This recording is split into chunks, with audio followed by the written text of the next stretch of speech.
அனைவருக்கும் இதயத்தின் பொங்கல் நல்வாழ்த்துக்கள். பொங்கலோ பொங்கல்.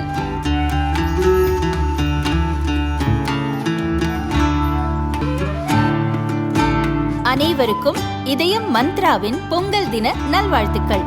பொங்கலோ பொங்கல். லயன் காஷ்மீர் ஹனி, அழகும் வாசனையும் கமழும் காஷ்மீர் லயன் காஷ்மீர் ஹனி. அசல் தேன் அசந்தேன். விஜய் அவர்கள் எப்பவுமே மாநாட்டுல நல்லா பேசுறாரு, ஆனா அதுக்கப்புறம் பேசுறதே இல்லை. நேத்து முக்கியமா அதிமுகவையும் தேசிய ஜனநாயக கூட்டணியும் தாக்க ஆரம்பிச்சிருக்காரு. ஏற்கனவே பிஜேபியை மட்டும்தான் கொள்கை எதிரின்னு சொல்லிட்டு இருந்தாரு.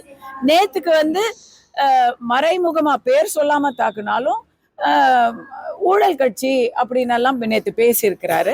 இல்ல அதுல முக்கியமா என்ன சொல்லியிருக்கிறாரு, ஊழலும் தவறும் கண் முன்னாடி நடந்தா அதை தட்டி கேட்காம நான் சும்மா இருந்துருவேனா அப்படின்னு கேட்டிருக்கிறாரு. அதுக்கு பதில் அவர் தான் சொல்லணும். ஏன்னா இது வரைக்கும் அவர் எத்தனையோ போராட்டம் ஒரு வருஷமா நடந்துட்டு இருக்கு, அதுல எந்த போராட்டத்திலையும் கலந்துக்கல. ரோட்டுல நின்று தூய்மை பணியாளர்கள் போராடினாங்க, அங்க அவர் வரல. அவ்வளவு பிரச்சனை, திருப்பரங்குன்றம் தீப பிரச்சனை ஆச்சு, அப்பவும் அவர் பேசல. கரூர்ல ஒரு பிரச்சனை நடந்த போதே அவர் 4 நாள் கழிச்சுதான் பேசினாரு. அவர் படம் இன்னைக்கு பிரச்சனையில இருக்கு, அதுக்காக தமிழ்நாட்டுல எல்லாரும் பேசுறாங்க, தலைவர்கள் பேசுறாங்க, மக்கள் பேசுறாங்க, அவர் பேசவே இல்லை.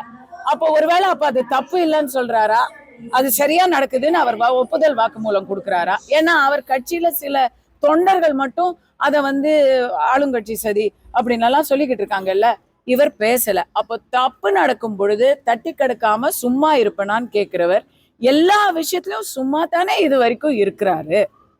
எப்ப அவர் பேச ஆரம்பிக்க போறாரு?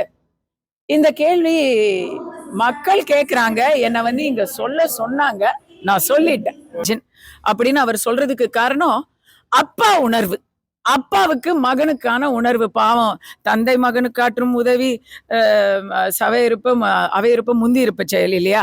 அதனால அவரு அந்த ஒரு அப்பா உணர்வுல மற்றவங்களையெல்லாம் டப்பா அப்படின்னு சொல்லிக்கிட்டு இருக்கிறாரு. கூடிய சீக்கிரம் திமுகவுடைய டப்பாவே டான்ஸ் தான் ஆட போகுது.